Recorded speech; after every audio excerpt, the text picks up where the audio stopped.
7 examples show Declan Rice should snub rivals, from Rodwell to Carroll. West Ham United captain Declan Rice is undoubtedly one of England's most exciting young prospects. The central midfielder reached new heights last season when he helped the Hammers to their highest league finish in decades. He went on to boss the midfield for England at the Euros in the summer, starring in all 7 games as the Three Lions reached the final. And with West Ham exceeding all expectations this season and currently sitting in third, the 22-year-old's displays have caught the eye of various rival clubs, linking him with a move away to Chelsea or Manchester United. But Rice is at the centre of something special with the club which gave him a chance as a teenager, and leaving the East London club for a rival may come back to bite the midfielder. Daily Star Sport looks at 7 players who joined other Premier League clubs and found out that the grass is not always greener. Fernando Torres' £50 million transfer to Chelsea in 2011 shocked the Premier League, but even more shocking was the fact Liverpool splashed £35 million of that on one-season wonder Andy Carroll. Carroll had enjoyed a breakthrough season for boyhood club Newcastle, where he netted 11 goals in 19 appearances, before moving to the Reds in January. But partly because of injuries, and in part due to a lack of fit, Carroll failed to make an impression at Anfield, scoring only twice in the remainder of the season.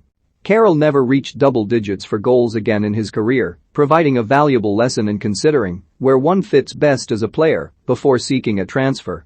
Arsene Wenger's infamous fox in the box failed to provide much of anything after his £10 million move from Everton in 2001. The Englishman had enamored the Everton fans as a youngster, scoring 18 league goals in his first 49 appearances for the club.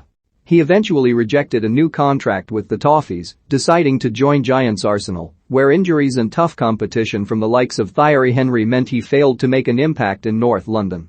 Jeffers ended up scoring 8 goals in his 4 seasons as an Arsenal player, before being loaned back to Everton and eventually sold to Charlton. Controversial Frenchman Samir Nasri had the world at his feet in 2011, having coming off the back of his most prolific season as a player with 10 goals in 30 league matches during 2010-11. But with Cesc Fabregas' departure in the summer, Nasri also pushed to jump ship, joining rivals Manchester City for £25 million after one appearance for Arsenal that season. Nasri went on to win 2 Premier League titles at Man City, but never found the same form or adoration from fans as he had once received at the Emirates. He became the subject of controversy and a bench player towards the end of his 6 seasons in Manchester instead of a club legend at Arsenal. 9 Ricky Lambert thought he had earned a dream move to Liverpool in 2014 after being signed for £4 million from Southampton. He signed a 2-year contract in the hope leaving a mark at the club which released him as a teenager, but failed to fill the Luis Suarez-shaped hole up front for the Reds.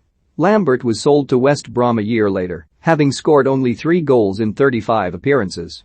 It was a far cry from the player who netted double-digit goals in each of his 5 previous seasons with the Saints, which earned the adoration of the St Mary's crowd. Australian winger Harry Kewell was a fan favourite at Leeds United, where he spent a decade and helped the club to a Champions League semi-final. Financial struggles and issues with club staff eventually pushed him to sign for Liverpool, which he supported as a kid. But Kewell failed to ever reach the heights he had as a Leeds player, scoring 12 goals in his injury-plagued 5 seasons at Anfield. He did become the only Australian-born player to win the Champions League in 2005 with Liverpool, but was booed off in the final, while 1-0 down to AC Milan with fans suspecting he had feigned injury to be sub-bet off.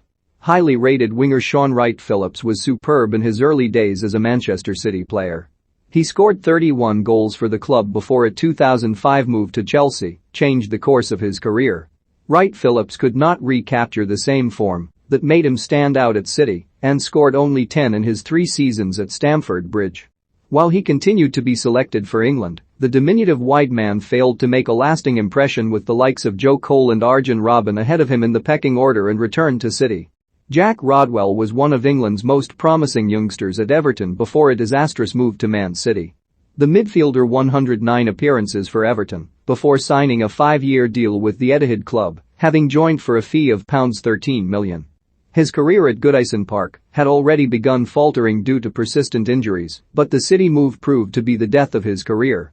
Rodwell ended up making 16 league appearances across 2 seasons for the club before falling into obscurity and eventually joining Sunderland in 2014.